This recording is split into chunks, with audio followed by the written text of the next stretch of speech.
ඔබ දන්නවා මේ වන විටත් පසුගිය බ්‍රහස්පතින්දා සිදු බිහිසුණු ගුවන් අනතුර සම්බන්ධයෙන් ඔබ බොහෝ වෙලාවට සමාජ මාධ්‍ය ඔස්සේ මේ පිළිබඳව යාවත් කාලීන වන්නට ඇති. නමුත් අපි අද වීකෙන්ඩ් ශ්‍රී ලංකා තුලින් නැවත වතාවක් සූදානම් මේ ඛේදනීය පුවත පිළිබඳව තොරතුරු ඔබට ළඟා කරන්නට. සැබවින්ම සම්පත් එම ප්‍රවෘත්තිය දුටු සැනවින් මට පෞද්ගලිකව ලොකු වේදනාවක් දැනුණා. මොකද මොකටම අහන කෙනෙකුට ෂොක් එකක් මේක. දරා ගන්න බැරි විදිහේ ෂොක් එකක්. අපිට ඒකට ඍජු සම්බන්ධතාවයක් නැති වුණත් ෂොක් එකක්. ඔව් විශේෂයෙන්ම අර සමාජ මාධ්‍ය වලින් සංසරණය වෙන වීඩියෝ පටන් ආරම්භුවාට පස්සේ ගුවන් යානාව අනතුරට ලක්වන මොහොතේදී ඇතිවෙන ගින්දරත් එක්කම මටත් ලොකු ෂොක් එකක් ඇති වුණා.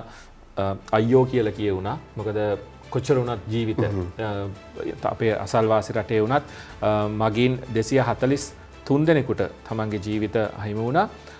ඉතින් මේ අනතුර පසුගිය බ්‍රහස්පතින්දා සවස 1:30ට පමණ තමයි සිද්ධ වුණේ. අවාසනාවක තරම කියන්නේ උඩටවත් යන්න බැරි වුණා මේ මගින්ට. එංගලන්තය බලා යන්න හිටියේ මීටර 650ක් වගේ කෙටි උසකට තමයි ගුවන් ගතවන්නට අවස්ථාව ලැබුණේ. ඉන් අනතුරුව ගුවන් යානයේ පාලනය ගිලිහී යනවා. ඉන් අනතුරුව අසල තිබුණු වෛද්‍ය නිවාසික ගොඩනැගිල්ලක් මත තමයි ගුවන් යානය කඩා වැටුනේ.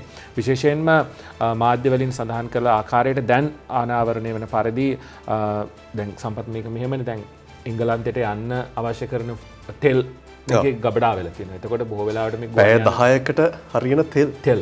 එතකොට මේ පැය 10න් එක විනාඩි දෙකක්වත් මේ ගමන යන්න හම්බුන්නේ නැහැ. එතකොට මේ තෙල් වලින් තමයි මේ වැඩිම හානියක් සිද්ධ වන්නේ. මොකද බොහෝ වෙලාවට ඔබ දන්නවා හදිසි ගොඩ බැස්සවීම් වලදී මේ ගුවන් යානා ගොඩක් වෙලාවට සමහරලාට එකම තැන කරකවනවා. ඒකට හේතුව තමයි ගුවන් යානයේ තිබෙන මේ දේවල් තෙල් ප්‍රමාණය අඩු කරගන්න. ඉතින් අපි බලමු සතියන්තය වන විට මේ ගුවන් යාන අනතුර සම්බන්ධයෙන් වාර්තා වූ අනිත් කරුණු මොනවද කියන කාරණාව සම්බන්ධයෙන් විශේෂයෙන්ම ඇමරිකාව ප්‍රකාශයක් නිකුත් කළා. බෝයිං ගුවන් යානා නිෂ්පාදන සමාගමත් නිවේදනයක් නිකුත් කළා. ඔවුන් සූදානම් වනවා ඉන්දියාවට කණ්ඩායමක් පිටත් කර යවන්නට මේ ගුවන් යානා අනතුර පිළිබඳව විශේෂ පරීක්ෂණයක් සිදු කරන්නට. ඒකට හේතුව තමයි පසුගිය දශකය තුළ සිදු වූ බිහිසුණුම ගුවන් අනතුර. මේ අනතුරෙන් ජීවිත අහිමි වුණේ ගුවන් යානයේ සිටි මගීන්ට පමණක් නෙවෙයි. ඒ නිවාසිකාගාරයේ සිටිපු වෛද්‍ය ශිෂ්‍යයන්ටත් තමන්ගේ ජීවිතය අහිමි වුණා. ඉතින් මේ සිදු වූ බිහිසුණුම ගුවන් අනතුර පිළිබඳව තොරතුරු සොයන මේ කණ්ඩායම ඇමරිකාව ඉන්දියාවට යවන්න සූදානම්. ඒ වගේම බෝයිං සමාගමනුත් විශේෂ කණ්ඩායමක් යවන්න සූදානම්. මේ යානාව පිළිබඳව මතක් කරනවා නම් 2011 වසරේදී තමයි පියාසර කිරීම ආරම්භ කරලා තියෙන්නේ. බෝයිං 787 ඩ්‍රීම් ලයිනර් කියන යානයක් තමයි මේ ආකාරයට අනතුරටපත් වුණේ. විශේෂත්වය තමයි බෝයිං 787 ඩ්‍රීම් ලයිනර් ගුවන් යානයක් අනතුරටපත් වෙච්ච ප්‍රථම අවස්ථාව, පළවෙනි අවස්ථාව. මීට පෙර කිසිම අවස්ථාවක මේ වර්ගයේ ගුවන් යානාවක් අනතුරකටපත් වෙලා නැහැ.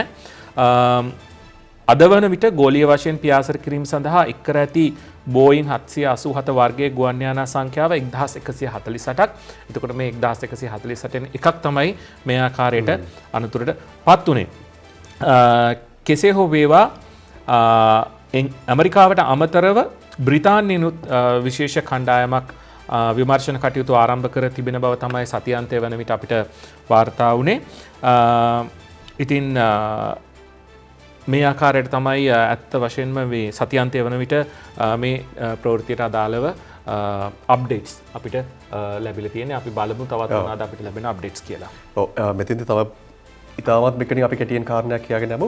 ඒ තමයි දැන් මෙතන තියෙන තවත් විශාල වැදගත්ම කාරණයක් තිබෙනවා. දැන් ටිකක් විතර සැකේවාසිය කපිතාන්වරයාට හෝ එහෙම නැත්නම් මේකේ ෆස්ට් ඔෆිසර්ගේ පැත්තට හැරිලා තිබෙනවා. මොකද ගුවන් නියමුවන් එහෙම නැත්නම් වසර පියාසර කාල පැයක් විතර ගත්තොත් එහෙම විශාල පියාසර කාලසීමාවන් පහු කරපු ගුවන් නියමුවන් කිහිප දෙනෙක්ම Tamanගේ අදහස් මේ වෙනකොට පළ කරලා තිබෙනවා ඔවුන්ගේ සමාජ මාධ්‍ය ඔස්සේ.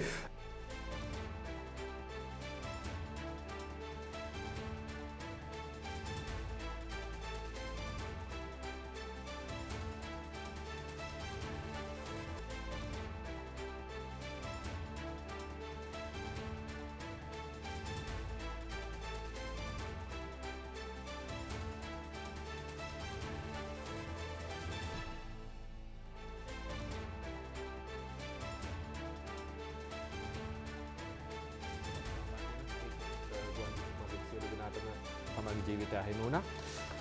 කොහොම තමයි ඉතින්. ඔහොම තමයි. සබ්බං පහය ගමනීයන්. සියල්ල හැරදා යා යුතුයි. ඒ වෙනුවෙන් අපි ලෑස්ති වෙන්න ඕන. ඒක තමයි අපේ ජීවිතයේ අවසානට එකතු වෙන දේ.